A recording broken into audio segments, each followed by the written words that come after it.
Today on The Big Story, be prepared to pay more for your journey on Singapore's public transport.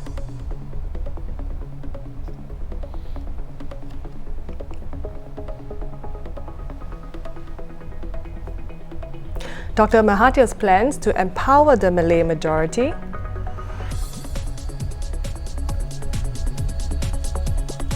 And a possible ban on personal mobility devices.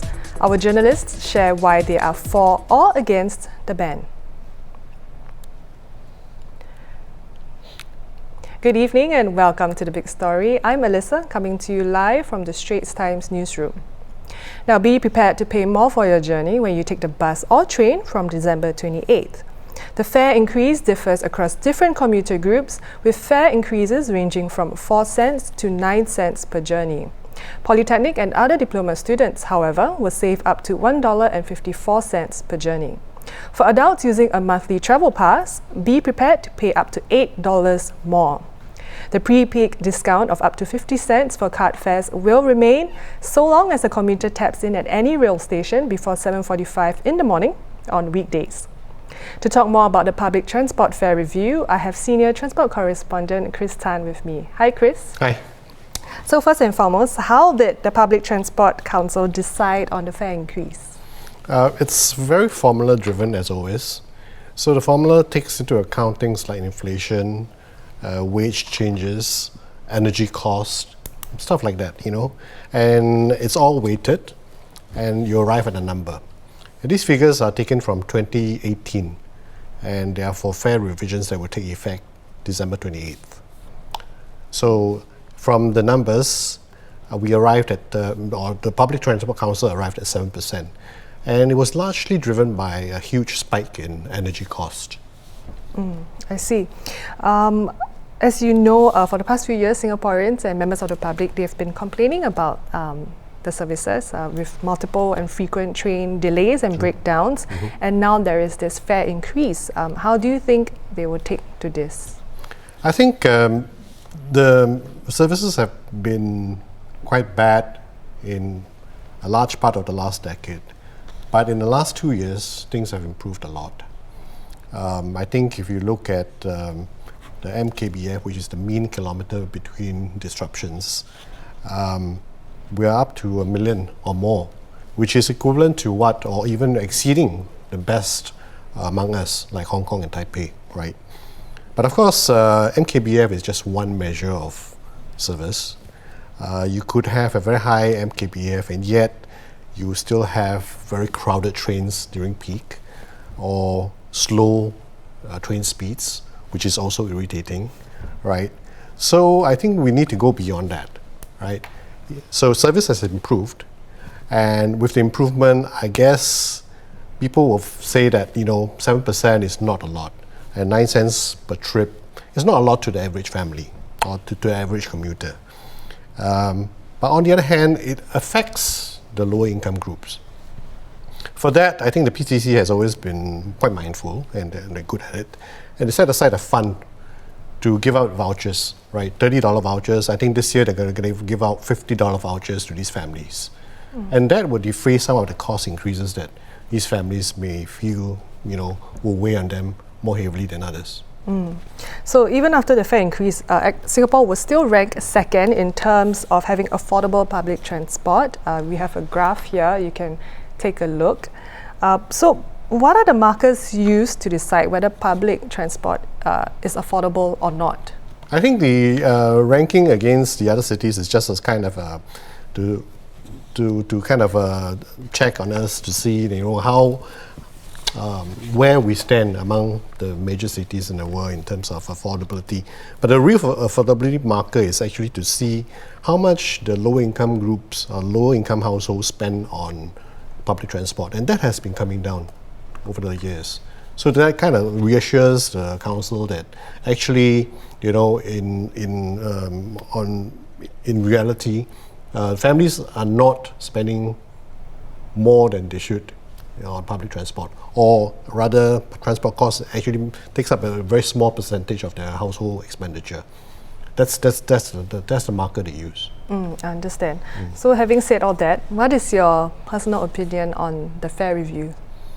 Well, like I said, I think this is the first time that the council is allowing fare adjustment to be at the maximum the cap allows. The cap is what we talked about just now, the formula that comes up with 7%. And the first time that they're saying, okay, we allow them to increase by the full 7%. And 7% is actually the highest percentage terms that fares have risen since 1998. Well, that may seem quite alarming. In actual terms, in absolute terms, 9 cents per trip, like I said, is not a lot, especially if it comes on the back of improved services in the last 2 years. But of course, the main concern is going forward is how sustainable is this system? Because we are spending a lot more on public transport, in maintaining the trains, in bumping up the bus services. I think we are spending something like in excess of $2 billion a year just on the running costs. So fares have, in previous decades, been able to cover costs. So we use this term called fare box recovery ratio. And Singapore is among the few cities in the world where it's positive. That means it's more than 100%. Fares are able to cover costs. But in recent years, in the last 2 years or so, we are spending a lot more because we want to improve, for instance, the MKBF, which costs money, right? You got to renew all your assets. You got to renew them not only when they are old and decrepit. You got to replace them well ahead of time before they get to the state where they break down, and that costs money. So how sustainable this, or how our fare box recovery ratio will be like in the next few years, that will remains to be seen. Yeah, remains to be seen, and I think it will fall below 100%. And I think government subsidies will have to come in, and public subsidies will have to increase. And I think there's nothing wrong in that. All public transport in the world, they're all subsidized. And why is public transport subsidized? I mean, more important in Singapore than in many other places. Public transport, getting people from one A to B, it affects our competitiveness, right? For a densely populated small area, we can't afford to have cars, right? For everybody. So we rely on public transport. People rely on public transport. And if you don't have a good system, an affordable system, then what will people do? They might turn to cars, they might turn to PMDs, right? So Chris, last question for you. In the next 5 years, or within the next 5 years, what sort of improvements do you hope to see in our public transport sector? I would personally like to see more trains, that means less crowdedness during the morning peak. Higher train speeds, which means you don't have to spend a lot of time on the train. It means your journeys are shorter and more comfortable as a consequence. Also things like, human behavior, right? Commuters being more gracious and stuff. Yes, they've had that campaign. I remember one is Hush Something Hannah. Well, thank you so much, Chris, for sharing. Thank you. Now on to our second segment. Over the weekend, Malaysian Prime Minister Mahathir Mohamad made huge announcements with regards to empowering the Malay majority. Amid the opposition UMNO and Parti Islam Se Malaysia's increasingly hardline stance on issues of race and religion, the elder statesman made an impassioned plea to Malays not to squander opportunities presented to them, as they have in the past. On October 5th, he launched the Shared Prosperity Vision 2030, Malaysia's economic plan for the next decade. It seeks to ensure Malays, who make up 60% of Malaysia's population, will become more competitive in a market that is increasingly tech and skills based. On October 6, he spoke at a Malay Dignity Congress, where he told Malays that their perceived plight was self-inflicted. To discuss this further, I have Malaysia Bureau Chief Shannon Teo on the line. Hi, Shannon.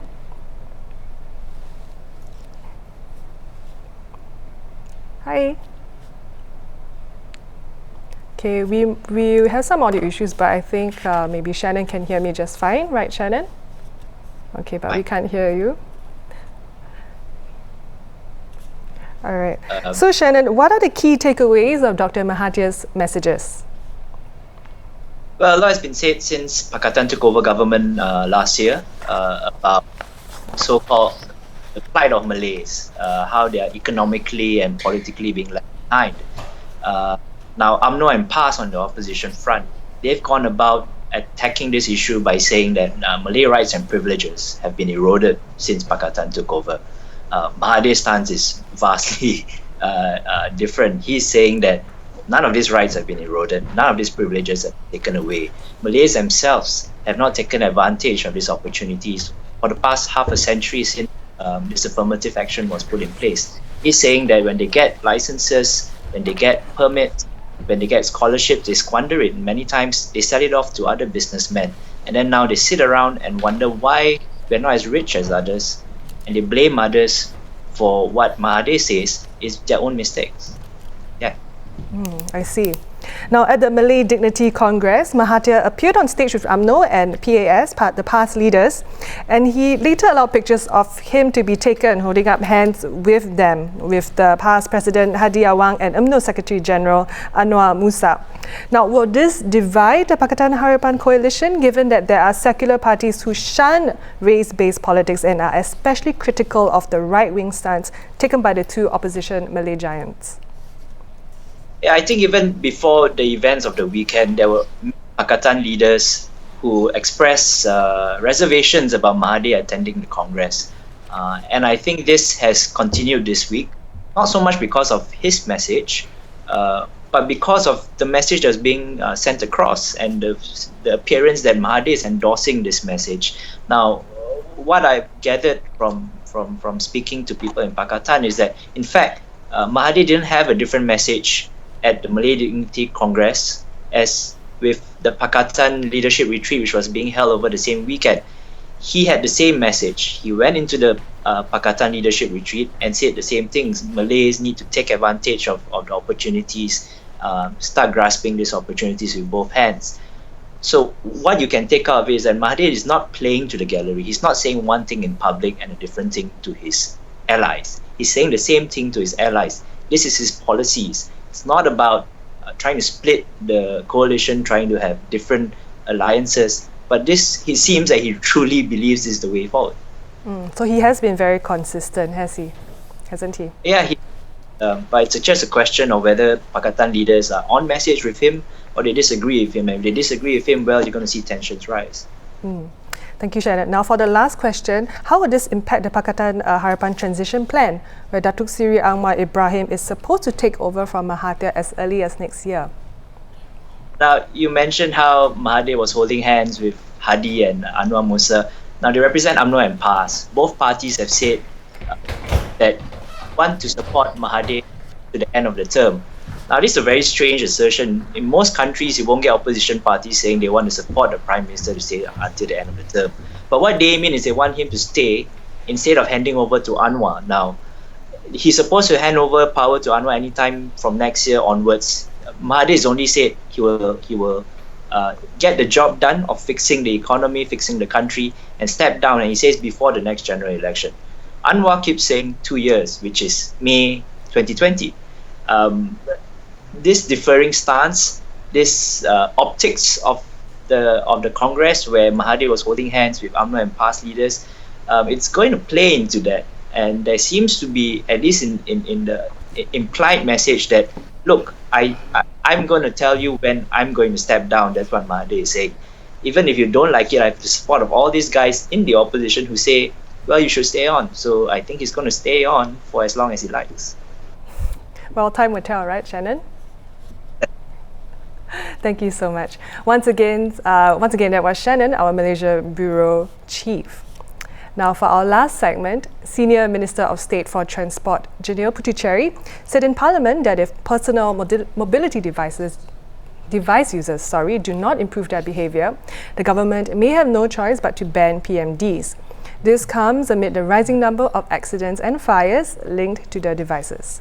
To talk about whether they are for or against this possible PMD ban, we have journalists Ting Wei and Elin on the show. Hi both. Hello. Right, so let's start with Elin, who is for the ban, more or less. Can you tell us why? I think, well, it's quite clear. This is something that was pushed out. It's it's brought some benefits, right? When you think about how PMDs are used to, for people to commute short distances. But again, just look at the costs it has brought. There are lots of people who have been injured, and we've actually seen death. That lady, and just today there was a fire at Bukit Batok that happened on the 5th floor of the housing block, and an infant on the level above, on the 6th floor, had to be hospitalized for smoke inhalation. And this is an infant, So you're talking about collateral damage. Yes, yeah, yes. Basically. Yes. We've done stories in the past talking about how in 2017 and 2018 we've had in total 36 PMD users and their pillion riders who were injured, and the government actually hasn't released the total figures of pedestrians who were injured. Okay, but anecdotally we know that the cost of this is must be quite huge. It's not only traumatic for survivors, for the victims, but especially when it comes to elderly people, when they're injured, they've had to have some of their family members have had to become caregivers. So this is what we know anecdotally. Okay, so we'll come back to you in a bit. So Ting Wei, you are against the ban, but taking into consideration what Eileen has said as well, can you share your side of the story? So for me, I agree with Eileen. Like, there's really a big problem here, and there's also quite a lot of cost involved. But I feel like in a way, a ban is too drastic an option. So just looking at it in a way, I mean, there are car accidents unfortunately every day, but you don't talk about banning cars as a solution, and that's because cars have benefits for the users in a way. So when you look at PMDs, of course, there's also, in the long term, there's also the bigger picture of helping Singapore becoming a car-like society and stuff. So at the moment, I think, yeah, it's definitely not developed enough. It's definitely a problem. But we cannot really ignore how it has benefited maybe about 100,000, almost 100,000 users in Singapore at the moment. And we also kind of, I mean, for me, I'm very worried about, like, say, my grandparents getting involved in an accident with PMDs, because I've seen speeding PMDs. But on the other hand, we have also, I mean, there are also responsible users. I've talked to them before. There are people who use it to bring their kids to school, people who use it to bring their kids for excursions, like food delivery riders who rely on it as a source of living. So for these people, you can't really just, and I mean, there are some people among this group who are irresponsible, but I feel like you can't really just penalize the rest who have been using it and relying on it for so much time. So currently there's about 90,000 e-scooters that have been registered as of August. So Eileen, Ting Wei brought up a point saying that there are people who use it responsibly, parents who ferry children to and from school. There are also your food delivery riders. What about a partial ban?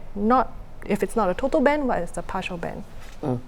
Okay, I think I'd like to address, before I go to that, I'd like to address a point that Ting Wei brought up. We do have accidents on our public roads, car accidents and so on. So why don't we ban cars? Well, I think when you're in a car and you're on the road, it is a given that people take on this risk, right? If you're a car driver, if you're a passenger in a car, you take on this risk.